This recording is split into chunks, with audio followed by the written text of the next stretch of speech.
Hey everybody, what's going on? Been working on the frame of the rat rod here.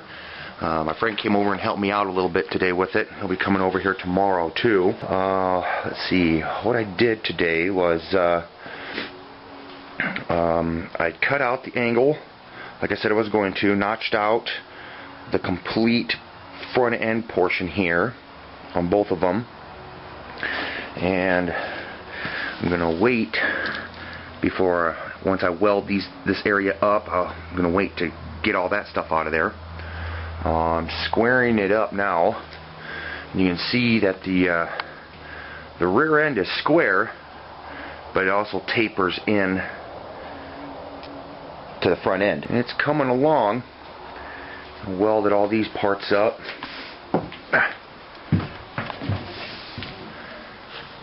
Welded everything up there. I still have to put end caps there, and then I'll be putting little square pieces right here.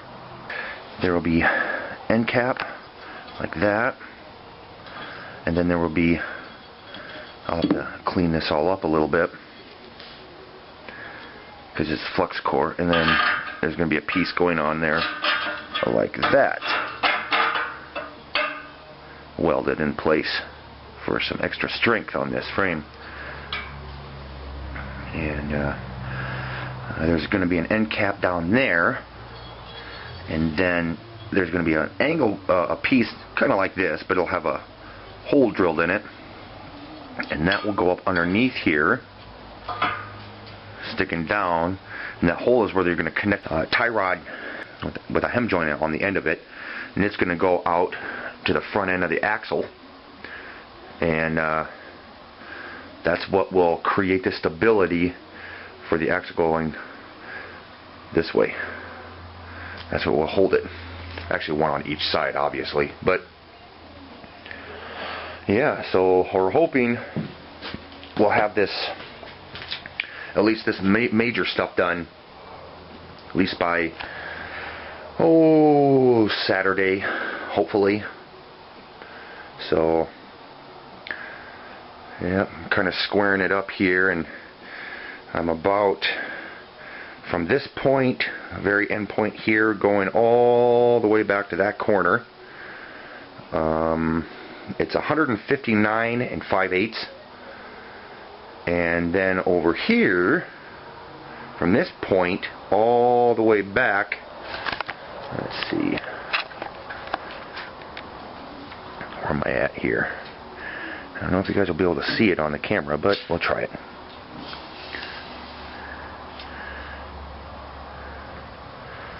Uh, 159 and 3/8. So I'm about an 1/8 inch off. Damn it. Yeah. But yep. I was initially thinking about marking the center of this, because this measures, this pipe here is 24 3/4, but with this extra 1/8 of thick material and that extra 1/8 thick material on the end, then this whole thing comes out to be 25 inches. So I was going to mark the center here, mark the center way in back, and then just put like a line of rope or something in the middle here, and then tie it around both points, and then use my square to figure out if this thing was square or not. Then I realized, no, that's not, I don't think that's going to work because this is so big. So I just measured from one corner to the other corner crossways, and that should be centered, well, within 1/8 of an inch. That's something I can work with. Just have to slide it over a little bit, but moving these parts by myself, this corner and this corner is just tack welded on the very down in the very corner, so that creates the pivot so I can move this thing left and right. I can move the front end left and right, get this thing centered before I weld. And yeah, so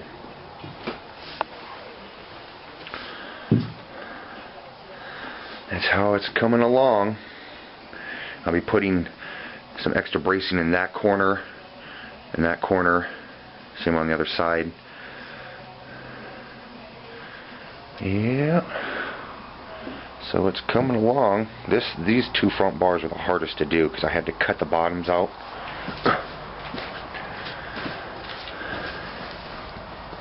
I had to cut the bottoms out going from 4 inches up to the size of the round tube. And this round tube it's supposed to be 3 inches, but we could only find 2 and 7/8, but that's good, close enough, so that's no big deal. Yeah. So let's see how long the total length of this thing is now.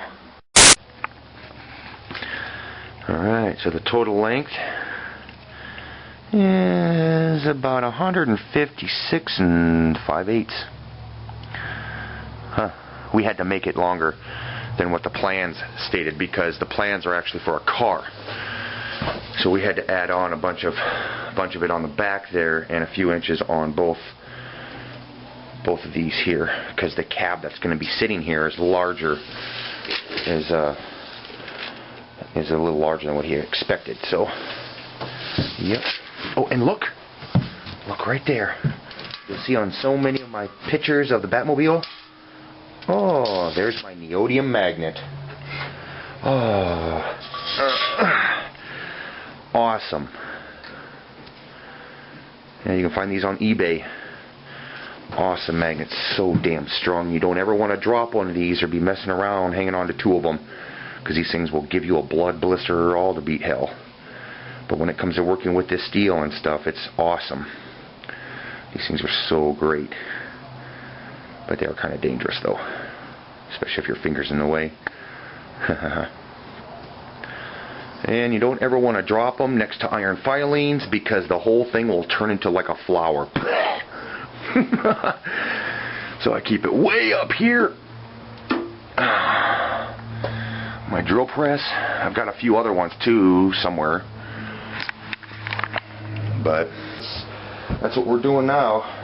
This is how far I came on this thing, and pretty happy about it.